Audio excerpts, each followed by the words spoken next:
Welcome to No Shame in the Home Game, the podcast that cares how your home feels, not looks. I'm Lacey, kind of the dum-dum of our team, but today is the day where I get to be the expert.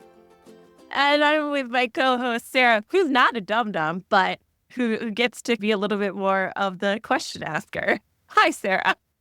Hold up. No one's a dum-dum. The way we rephrase that or reframe it is everyone has their area of expertise. Yeah. And that's beautiful. So we don't have to highlight what we don't know. We highlight what we do know, and then we tap into other people's zones of genius. So I am very excited to actually get to flip the coin on that one and get to listen to your zone of genius, and that the audience gets to hear where's yours, which is amazing because I know where it is, but I want everyone else to know where. Today is one of our Q&A episodes. So we've got two topics that we're going to talk about based off of some questions that we got. The first one is a Sarah question. We are hearkening back to our first Q&A where we were talking about cleaning washing machines. And then my response was, did you have to clean your washing machine? To which Sarah, I have an update about that from yesterday. My mom yesterday, she came over to hang out with Isaac in the morning, and she said, did you notice that your washing machine was cleaned? To which I respond, I don't touch the washing machine. Joe does all the lunch.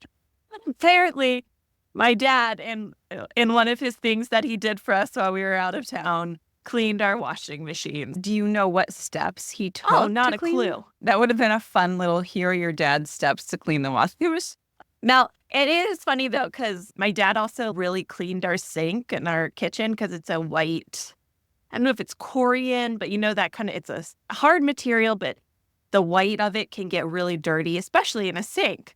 And my dad cleaned it, and Joe clocked that right away. He was like, I bet your dad did that. That's the thing your dad would have done. And son of a bee sting, he was right. Bob knocked it out. So go, Bob. Now I'm going to have Bob on as a guest expert, and I want to say, tell me your steps for cleaning the washing machine and tell me your steps for cleaning that sink. He is a person that when he has a thing in his mind, he's going to get it done. It is going to happen.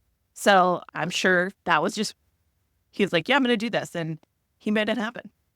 I love that. I do love the feeling of cleaning a white sink and getting it white again. I love before and after so much. So much that when I wanted to clarify my answer for Teresa's question, I ended up on a Reddit thread. Oh my, somebody took a picture of what I'm going to talk about, and it was so disgusting that I was tingly with, I want to clean that so bad. Oh my gosh, I might have an issue. We did learn last time that your dream is to be able to take apart a washing machine to clean it from the inside out. So not surprised. Anyone listening who doesn't know me firsthand is going to think I'm a neat freak, is going to think that I bleach all my surfaces every day. I truly am not. I am outside more than I'm inside. I love nature. I am truly not a neat freak, but there is something about, like, when you take a vacuum attachment and go around the lampshade and you get to see the dusty side and the clean side. I just love the before and after. I mean, I will watch power washing videos for the pure relaxation and joy of it. So I understand the appreciation. I don't understand the effort of wanting to do it. Fair. And I really don't want to scare off any potential listeners who are like, oh my gosh, this woman is up on this on a level of cleanliness. And I want to be like, no, that is not it at all. Yeah. So yes, Teresa, after we talked about cleaning the washing machine, which was your sister's question, and we reviewed, you can listen to the last Q&A about some products or some DIY stuff. One thing I kept saying was check your user manual because every washing machine is different. And I know for a fact Teresa got a new washing machine. Actually, all of our listeners do. She got a new washing machine during her participancy. She didn't she? I remember that being a really big deal. So she's actually in a prime spot to get this information, which is, yes, newer washing machines have a filter. again, if you just Google your make and model, or if you have your user manual, you can look where it is. A lot of them are on the bottom right. It looks like this secret trap door for like a little tiny gnome that might live inside your washing Well, machine. now that's what it It's is. not. No. It's not a gnome. It is a filter that you pull out. And I say filter, it's really a trap for anything that might be large or gunky. So this picture I was looking at, it had pieces of like rug fiber in it. There was some like mucusy gunk that I think was like detergent that maybe had coagulated. And then there was a ton of fur because they were saying this house had pets. So yes, definitely if you have a newer washer, you want to look in that bottom right-hand corner or just look up on the internet. Does my washing machine have a filter? So just real quick, it's like a lint trap that you would see Yes. in a dryer, but it's in a washer. That's not right. Yes. Yeah. Awesome. Exactly. Understood. And rule of thumb for the washing machine trap was every 3 months. I would definitely say if you've got a lot of people with very long hair or a lot of pets with very long hair, I would maybe start checking that once a month to get a better feel for it and then space it out. Older washing machines, I think it's going to be a little bit of a variety. You could look that one up of what you have. And then I also realized, because I do love before and after so much, I do want to remind people to clean your lint trap. I know how to do that. I yelled a little Clean bit. Clean your lint trap. And then on top of that, and I know this is going to sound nitpicky, but it's actually a fire hazard thing, is that metal snake tube that goes from your dryer that exit out of your house, that actually can build up with lint. And so rule of thumb is once a year. So I don't know, start a New Year's tradition. I don't know when you want to do it, but you actually have to take it off from the back of the dryer and then go in there with a long extension and suck it all out. Or, I mean, good, better, best. If you don't want to get in there with your vacuum cleaner, just go buy a new section of that silver snake accordion and just put a new piece on, because it's like a clotted artery. If that hole fits too small, it's not going to vent as easily and the heat's going to build up. So washers and dryers have filters. They need to be maintained. They need to be cleaned. If I live close to you, I will happily come and do it pro bono because it'll bring me so much joy. I have a really old washing machine. So the drum, you know how like between the top of the washing machine, you can reach in and there's a little lip that you can kind of reach, like where the drum agitates. Yes. I got in there with a paper towel. I had to like snake it in there and I was cleaning that lip and it was so disgusting. So gross. And I loved it. You enjoyed every moment of it. I did. I loved it so much. I was like, walk away. Yes. So that is my answer for Teresa. Thank you, Teresa, for following up with your questions. And then Teresa had a part 2 to her questions, which is all Lacey's domain. Yeah. I am not a part of this at all. So take it away, Lacey. So she, at the end of her question, just was like, and yes to Lacey's technology and home management question. So I went into teacher mode. I broke it down like how I want to talk about this. Because realistically, when it comes to using technology in your home management, there is so many different ways that you could go with this. You can be really high tech. You can be really low tech. It really comes down to, and this is what we talk about a lot in home management for everyone, it's about identifying your pain points and building from there. I was going to say I don't believe in technology for the sake of technology, but I do a little bit because I'm an early adopter. I want to try things out, that kind of thing. I don't, to my core though, I don't believe that you have to use a tool just because it's available to you. And so when you're thinking about coming up with solutions, my thing that I would hope that you would think about is there something out there that can help me do this more efficiently? And that's where you start when it comes to bringing in technology into your house, because then you're going to do it in a lot more of a thoughtful way. Yes.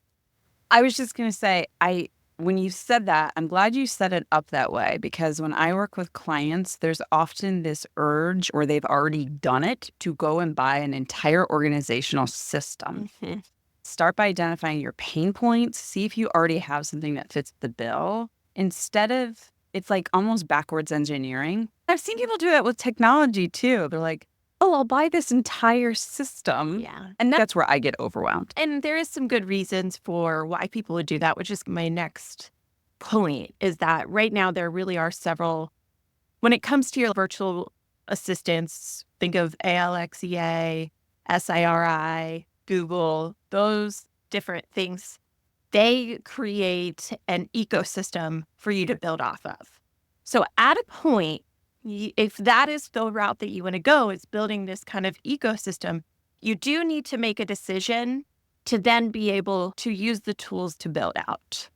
So that's actually what I was going to talk about a little bit today, because if this is something that you're interested in, you want to think about where is your starting base and how you build off of that. Right now, from what I've done my research, there's your Google Home, Apple HomeKit, and Amazon Alexa. And those are the big ones. I personally, our house runs off of the Amazon one. I went that route for two big reasons. We'll say two. The biggest one is the ability to get stuff for it. I am already a Prime member. I'm an avid Amazon user because it makes my life easier. Trust me, I know there's a lot of ethical and all of these different things to consider with that. And so that's going to be part of your decision-making process too. And the price point is so easy for entry. They've got dots that I think are like $19 to start off with. And this does open up the ability to really build out an interconnected web of different things within your home. Google also has theirs. Apple HomeKit, I think, has the least amount of all of them. I would say if you're like an Android user, look into the Google version because there may be some things already built into your phone. Same with if you're a heavy Apple user, HomeKits, if you have an iPhone, it's already in your phone. And so it's built in. We actually are a very heavy Apple household. But again, that price tag and the lack of choices really made the driving decisions for me. I also, being an early adopter, opted in a lot earlier than other people. But we're locked in with the Amazon one now because I have created so much infrastructure based around that. I'm loving this because I feel like a client. I am already my own client. I'm already I overwhelmed. I'm know. like, oh my God, you're making me pick a system. I don't even know what this system does. So tell me, when you started down this road, what was your first problem to solve, pain point to cure? Or were you just early adapting to early adapt? That's a great question. Which, no shame. But I think the easiest in for people, and I think this is the truth for me, is when you want wireless speakers, right? Because it inherently in itself is a wireless speaker. Connecting that, I think at the time we paid for Spotify, we have Apple Music through our phone plan, so we don't need that now. Being able to hit a button on my phone to then be able to play music wherever I was, boom, awesome, great, fantastic. I also think that's definitely an entry point for a lot of other people because you essentially can set up a home sound system by connecting all of these different tools. So I think that's an easy entry point. So if you're a heavy music listener, that kind of thing, that could be an entry point for you. I also very quickly figured out how to use the different smart home devices. Smart plugs. I have so many, and I use them everywhere that I can. Any light in my house that's plugged in, like a lamp, it's plugged into a smart plug.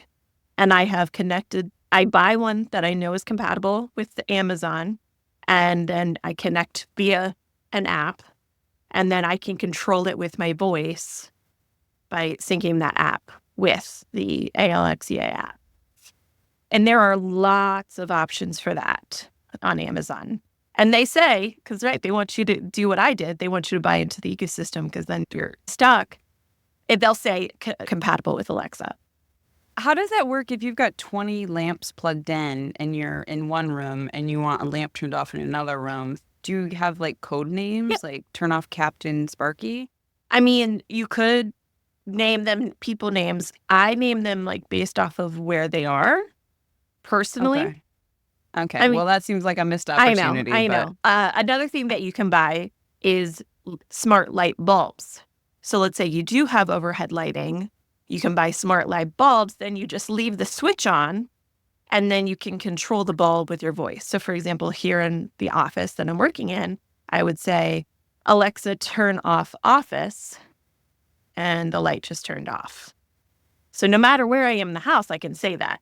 So I could be upstairs and be like, oh crap, I didn't turn the lights off downstairs, and do that. You can also combine devices into rooms and then rooms into larger groups. So there's a lot of mixing and matching that you can do with that. okay, hold on. I know. You've gone so wait, let's just go back. I was following you when you were like, okay, I started with a wireless speaker. I went to, oh my God, I feel so old right now. You No. are, oh my gosh. Okay, that's okay. I'm going to embrace my age.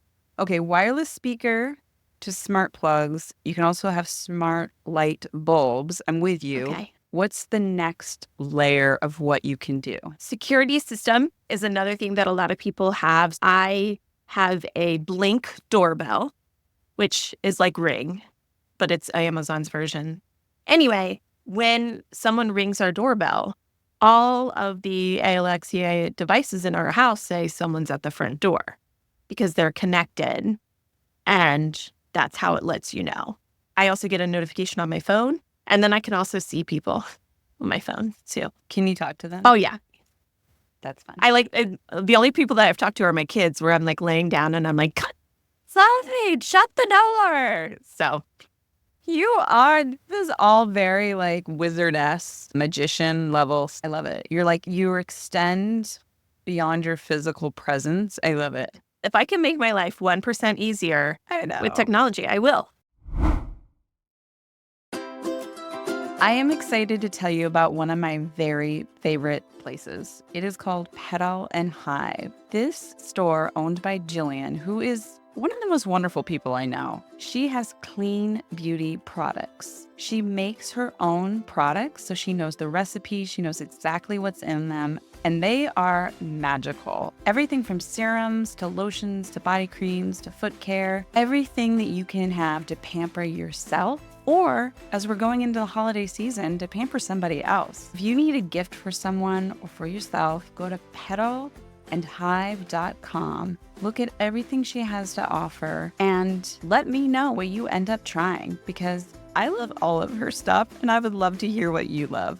So again, go to petalandhive.com for some self-pampering goodness. So home security, right? So you can put cameras around, see all those different things. They're connected into that central infrastructure. Our garage door is also able to be operated by our Alexa or just in the app in there. That for me was a big deal because, first of all, we didn't have a garage before, so this was a new thing. We would leave our house and Joe would be like, did I shut the garage door? And I'm like, I don't know. And they're like, you have sensors that you can install, and then you can see is the garage door open or shut. When my parents would come and they didn't have an opener, they could say, we're on our way. I could still be in my bed and open the garage door for them. So that's my like cool one that I like a lot right now. Christmas lights, outdoor lights, that one I do have a little bit more fun with. The trigger phrase is Merry Christmas, and it turns on all the lights. And then the phrase to turn them off is Bah Humbug. Yeah. Okay, see, you leaned in there, and I love it. I did. I love that. You can, and I also want to say, this is why this is going to be a series. I'm trying to start small. You can also make them timers too. I do usually set them on a timer. Lights, any of those things can all be timer based because you can do automations. That's a little bit more advanced where you have those things happening. Do you have your thermostat? We do not. I wish we could. We actually tried not too long ago, but apparently our furnace, the brand, you have to get their special smart thermostat thing, and whatever, it's fine. So we don't need to buy it right now, so we're not. So I've got all these different layers where you're using it. Are there any more? And then I'm going to go into what else you do day to day. Is there more hardware pieces that you have? So I have, as far as hardware goes, I have one Alexia device in pretty much every room of our house. Oh, There's okay. one in each of the kids' rooms. You can set those to kids' age appropriateness. So, like Isaac at night, he'll lay in his bed and he'll play himself music, the music he wants to hear. He also likes to ask questions. And so he literally just yells out, Alexia, what's the biggest dinosaur? And then he can tell you all about dinosaurs because he asks her and he learns from her. So that's just another fun perk. So there's one in every room of our house, pretty much. The actual smart plugs, those are hardware. The smart bulbs, that's hardware. So when you're using it, there is that setup cost. And that's another reason why I say do it as you need, right? So, for example, when I first got sick, that's when I started using the smart bulbs because I would be laying in bed and I wouldn't have to get up and cross the room to turn the light off. So then we installed the smart bulb and then I could turn it on and off in bed. Do you use it on anything else besides lamps? We mostly do lamps. So then with, okay, all of those and then understanding how you use it on a day to day, other than opening and closing the garage for yourself and others, the lights on and off, Christmas lights, can't do the thermostat, but I know for some people it's pretty awesome when you can like, I genuinely was trying to make it happen, but we couldn't with what we had. wait, but you couldn't do it with their proprietary brand, but you're just not interested in something that's non Alexa? No, it's that what we have now works. So why would that's the technology for the sake of technology. What we have now works fine. So I don't need to replace it. So if I don't need to replace it, I'm not going to put the money into that. Gotcha. So tell me about, I know you use Alexa in more ways. So like I said, we use it with our kids all the time, playing music. They know how to play music. We use timers all the time. It is our kids also keeping us accountable with timers. So I'm like, give me 5 minutes, bud. He has her set a timer, keeping me honest. We use timers all the time. And again, it's the thing, you just yell it out and the timer goes off, right? When it's going. Then playing music, turning on and off lights. You can also use it to make announcements in the house. So if I couldn't get a hold of Joe and I couldn't get out of bed and he wasn't answering his phone, so I used the announcer thing to be like, come here. That one's a little dangerous as well because Isaac figured out how to do it and then he really annoyed the crap out of us for a while and we figured out how to make it so he can't too. It reminds me growing up when I was a kid in the 80s, my dad detested when we would holler in the house. So he installed an intercom system. So there were these boxes and then there was a combination, like if you wanted to say it to all the rooms or one of the rooms, we probably had 1,200 square feet, but it was just spread out enough that my dad didn't like it when we yelled. And so, yeah, we had these little buttons. But we had to walk over and we had to hold it. But yeah, so that made me think of that. And do you still use Alexa for your shopping list? We do. And so this is a next level thing. You can connect different apps to these smart home devices to then use in different ways. So we use an app called AnyList to keep track of our groceries and what we need. And I've connected it to our Alexia. And so that means we can yell out. It used to be that you could just say, add it to this list and it would know to go to that app. But Amazon's made it a little bit harder where now you have to say, ask AnyList to add Pop-Tarts to grocery list. And then it'll appear on the grocery list. It makes it really handy. If your hands are messy and you just used all the rest of the eggs, you can just yell it out then, and then it's on the list. And then that list is on your phone? Yes. Can you have multiple lists? Yes. Costco list, grocery list, Trader Joe's list? Yep. Okay. What I would say is add to shared grocery list. We actually do have a Costco list where you could say add to Costco list, that type of thing. That is probably my crowning achievement when it comes to home management and made the biggest difference for us in our house and groceries and how it ran because it was huge for Joe and I to be able to do that. Do you ever use it to put reminders? Remember to call the doctor's office on Monday? I tend to prefer those on my phone. There are going to be a lot of ways to achieve certain goals. Like I said, I have a timer on my phone. We have a timer on our smart home device. What I use is dependent on what I need. Typically, if it's something that just I need, I do it on my phone versus everyone needs, so we do it out loud a bit more. You can make it recognize specific voices to do things like that. We have not really delved into that a whole lot. Yeah, those things I still probably do on my phone just because I'm not keeping it from anybody else. It's just more like they don't need it, so I'm not going to clutter up the space with it. And then are there next level, like other than the thermostat, is there something you've been eyeing that's like your next, I want to do this integration or this actual hardware piece? As far as hardware pieces, I haven't seen anything yet that I'm too excited about. We do have a robot vacuum. It's not connected to the ALXEA just because we don't need it to. It just runs every night on our first floor. It's clean Latifah. I love her very much. There you She's go. the MVP of our house. But so that you could do that. We don't do that because that is a better time for it always to run is in the middle of the night. So I don't say there's hardware pieces. The next level for me is going to be automations and workflows. I've dabbled in these a little bit when it comes to our house. I have yet to find a way for it to work naturally for me. Example, this is what I've been thinking about. When I get home, open up the garage door automatically. There is a way for me to do that now. But when you're doing, and this is programming in general, when you are setting some of these things up, there's a lot of things you have to consider when it comes to the effects. So I have to think about, so when I'm coming home, do I always want the garage door to get opened? Are there times where I don't want that to happen, where it could cause a problem for someone? So I'm still working through some of those things.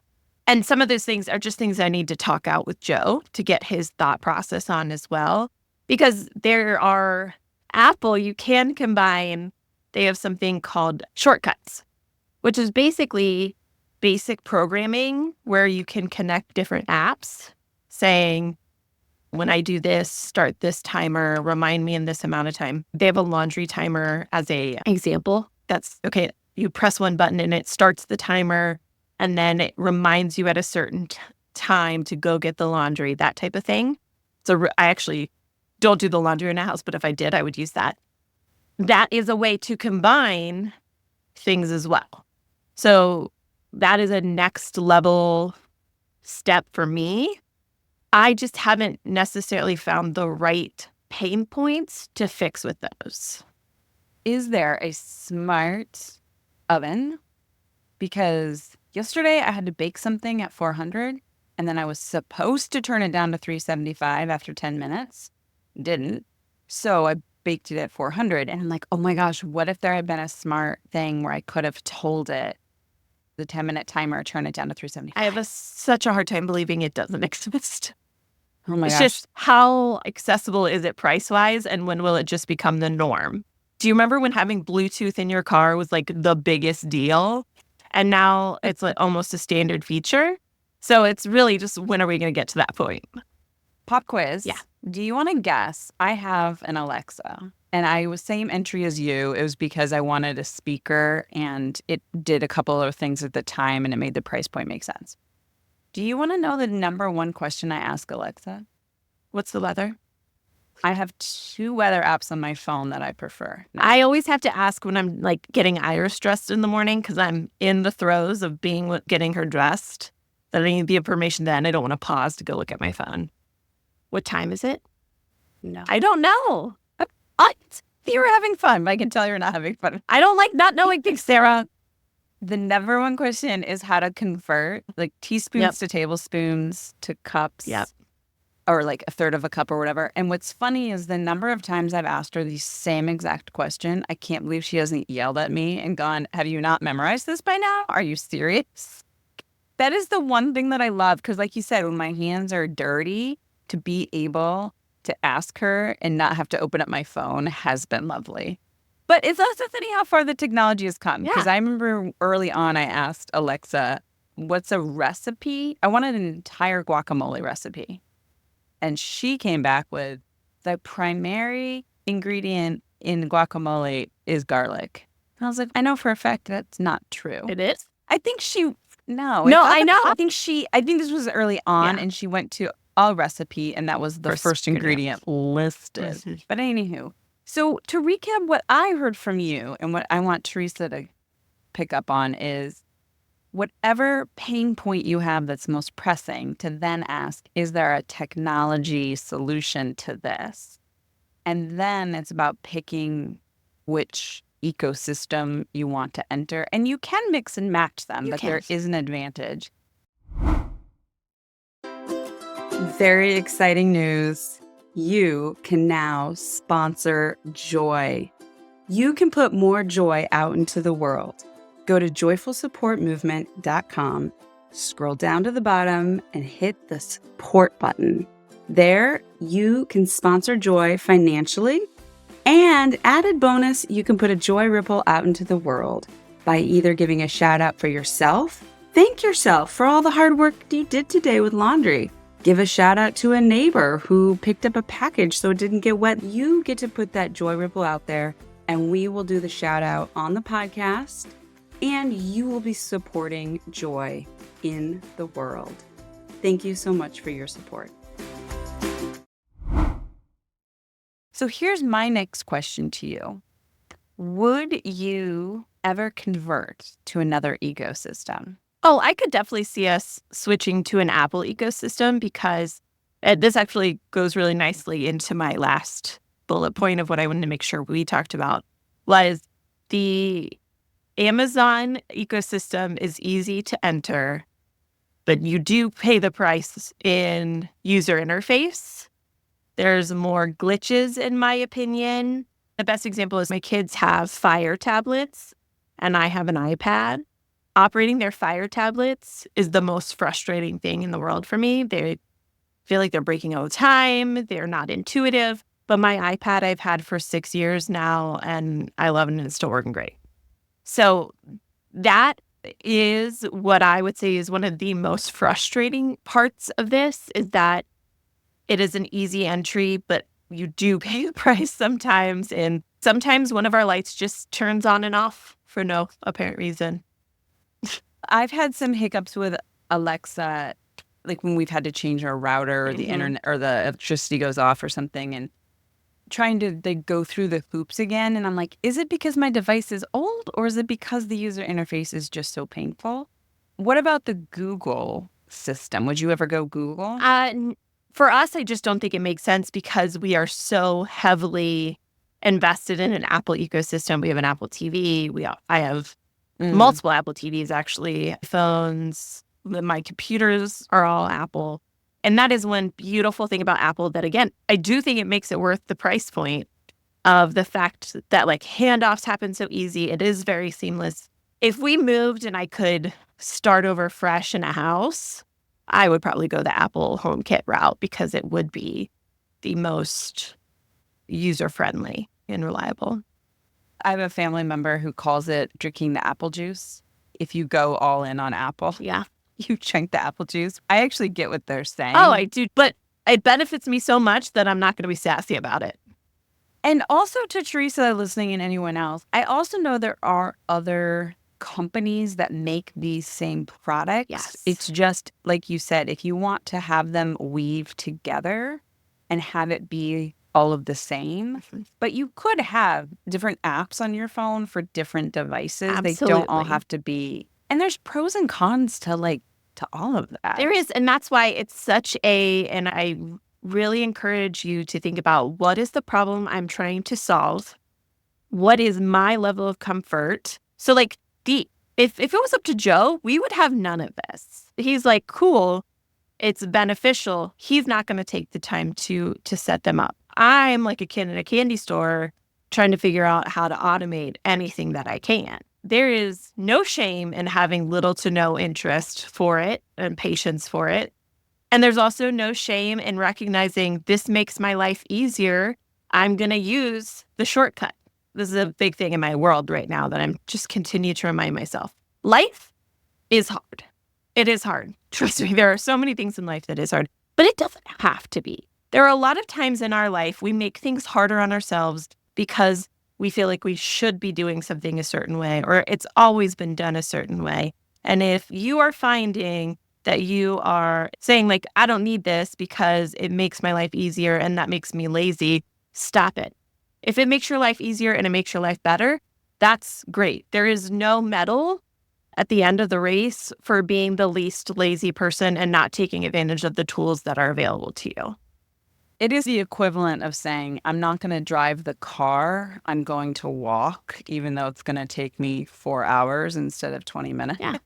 Just because it's too easy to take the car. It's like some things have become so standard in our life. Alarm clocks. Yeah.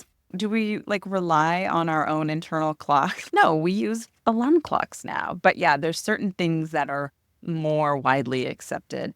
Unless you're Amish, then Yeah. And again, none of it. but that makes sense for them, right? That they have a legitimate reason. If I asked them why, they could tell me why.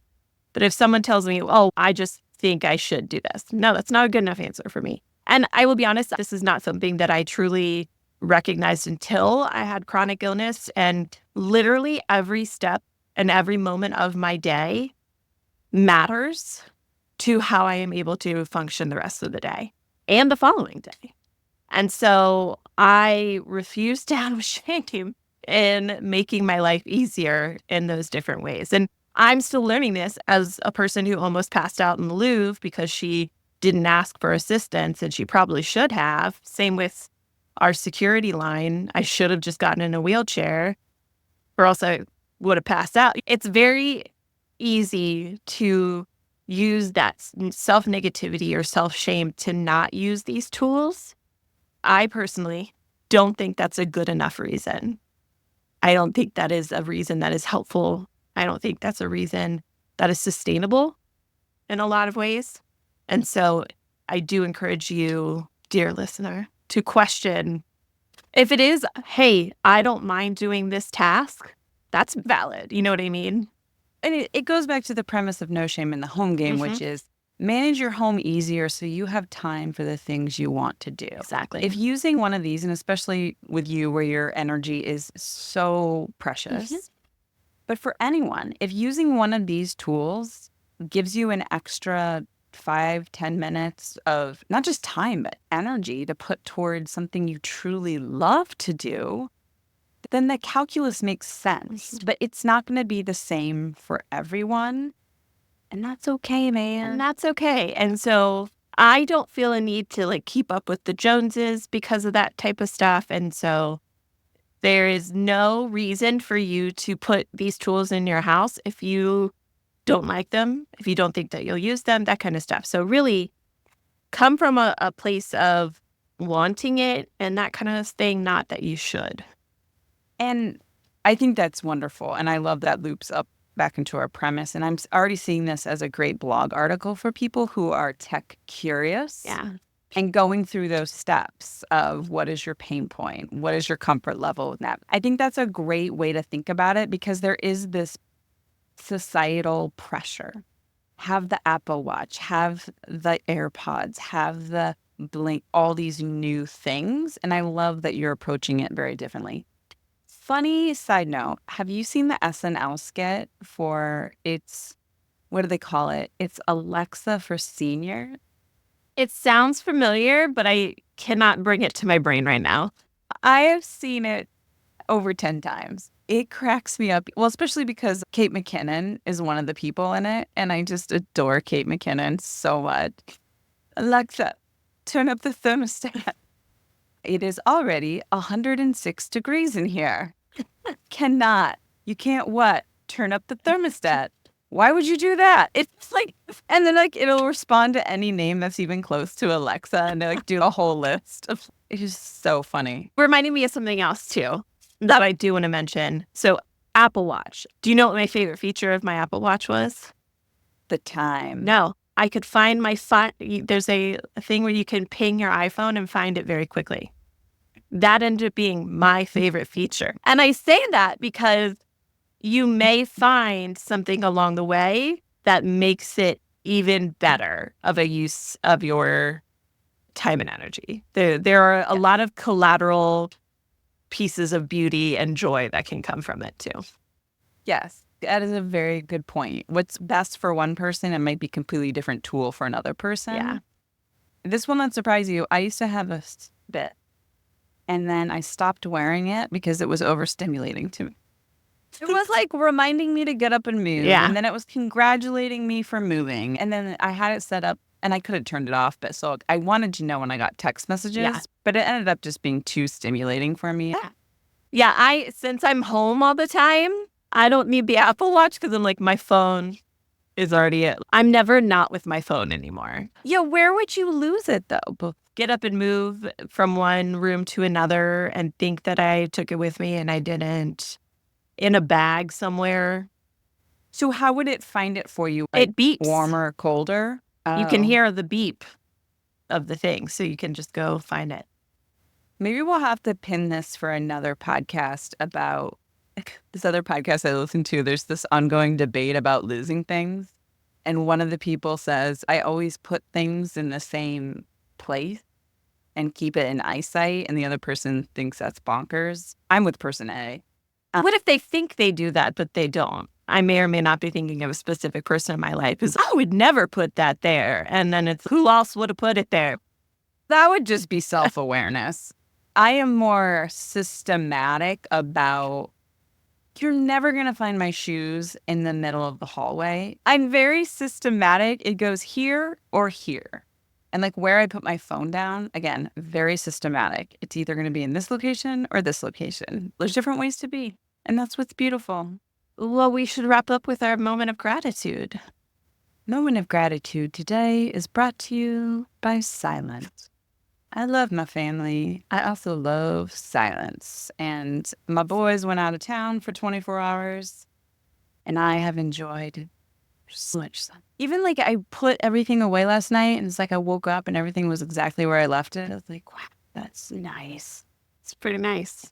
What about you? I am thankful for... I'm in such a mode of thinking about all of my home automations that I'm so thankful for them. I just love the ability to figure it out. I'm thankful that I'm excited about it. I'm thankful for my appreciation of it. I know that sounds silly, but now it's all I can think about. I love that I'm living in this time. I love that I can do these things. I feel like I'm in the future, and it's great. I love that. We're so different. I know. Any of my fellow Disney Channel millennials around my age, I live in Smart House, and I'm really excited about it. Only it's not going to turn into a woman and try to murder us. I don't think she tries to murder them. Thank you so much, Lacey. I appreciated hearing all your wisdom. Thank you, Sarah. Thanks for listening to No Shame in the Home Game. We hope you can take a little nugget of goodness to use in your own home. Remember to subscribe to the podcast in the player of your choice, like us on social media, rate and review, and share us with all of your friends, and maybe a couple of non-friends if you want. You can always visit joyfulsupportmovement.com to learn more about No Shame in the Home Game and other Joyful Support podcasts. While you're there, you can join the newsletter or sign up for the Joyful Support Village. Now go out there and spread some joy.